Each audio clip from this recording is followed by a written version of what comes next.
Éduquer les enfants dans la foi n'est pas toujours facile. Les ressources sont rares, d'autant plus qu'à l'école publique, il n'y a plus d'enseignement religieux.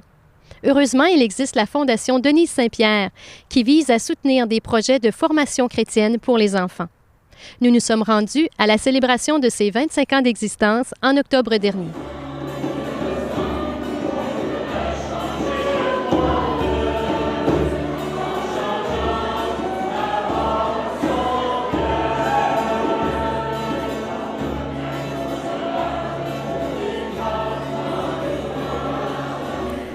Madame Denise Saint-Pierre, d'abord, on peut dire que c'était une laïque célibataire qui a consacré sa vie à la pastorale des enfants du primaire et à l'enseignement religieux.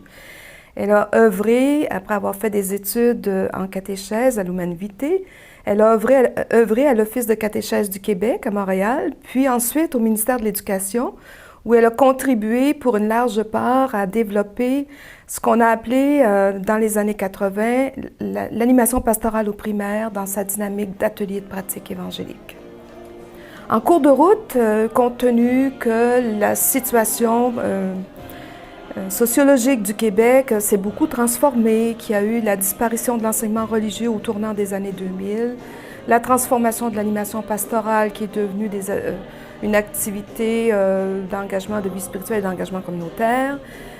Tous ces éléments qui sont survenus ont amené la Fondation à revoir un petit peu la vision que Denise Saint-Pierre portait au moment de son décès, celle de soutenir la pastorale des enfants du primaire.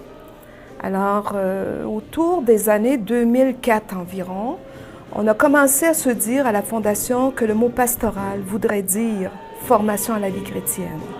Et on se disait, si Denise nous avait quittés pour entrer au paradis en 2004, elle aurait parlé de formation à la vie chrétienne. Oui, chère Fondation, c'est à notre tour de nous laisser parler d'amour. Chère Fondation, c'est à ton tour de te laisser parler d'amour.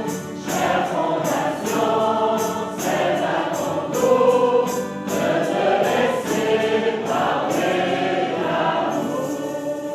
Compte tenu que la formation à la vie chrétienne, qui se prend en charge maintenant par les paroisses et les familles, nécessite un grand besoin, un grand soutien financier et que ça, c'est pas facile à obtenir. On peut pas avoir ces ressources-là du gouvernement.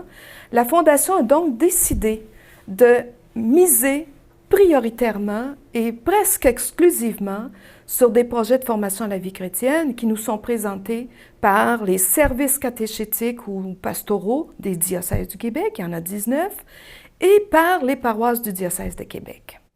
Nous avons donc décidé de remettre entièrement la somme de 25 000 $ sous forme de bourse, à raison de 50 % dédiés au diocèse et 50 % pour les paroisses. La bourse d'aujourd'hui, c'est vraiment pour la formation, un ressourcement en somme qu'on doit offrir à nos catéchètes qui travaillent auprès des jeunes de 8 à 12 ans. Et comme le diocèse est immense, c'est bienvenu parce que nos catéchètes ont besoin de formation, évidemment, et c'est très étendu, alors c'est difficile de les réunir tous ensemble, donc on doit aller par région sur le terrain. Comme je l'expliquais un petit peu aujourd'hui, on veut travailler en partenariat avec les familles. Alors, on leur remet à chacune des familles un petit document qui a été fait maison, une catéchèse, pour aider les familles à pouvoir parler de la formation chrétienne avec leurs enfants.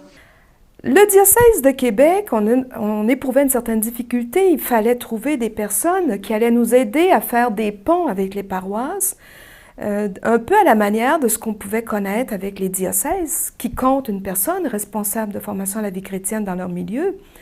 Alors, on a eu l'idée, à l'occasion de notre 25e anniversaire de fondation, de se dire, mais si dans le diocèse de Québec, on trouvait 25 personnes qui faisaient les liens avec la Fondation pour nos 25 ans, il me semble que ce serait là un signe que Denise Saint-Pierre veut que cette Fondation continue à travers les âges.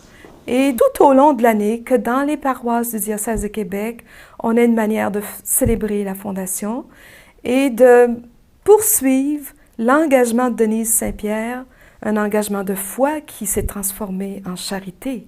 Elle a voulu, tout comme Jésus, a désiré que sa mission se poursuive en choisissant des disciples, en choisissant ses apôtres, que ce qu'elle a vécu et partagé pleinement, ça puisse avoir des prolongements, au-delà de ce qu'elle a pu vivre, de ce qu'elle a pu partager ici sur la terre. Je découvre de plus en plus que c'est une femme qui a eu le feu pour l'Église, puis le feu pour la jeunesse, et qui a cru que on pouvait être élis pour nos petits Samuel, je dirais, comme on dit nous dans un atelier, parce que nos enfants peuvent accéder à une expérience du Dieu de Jésus-Christ.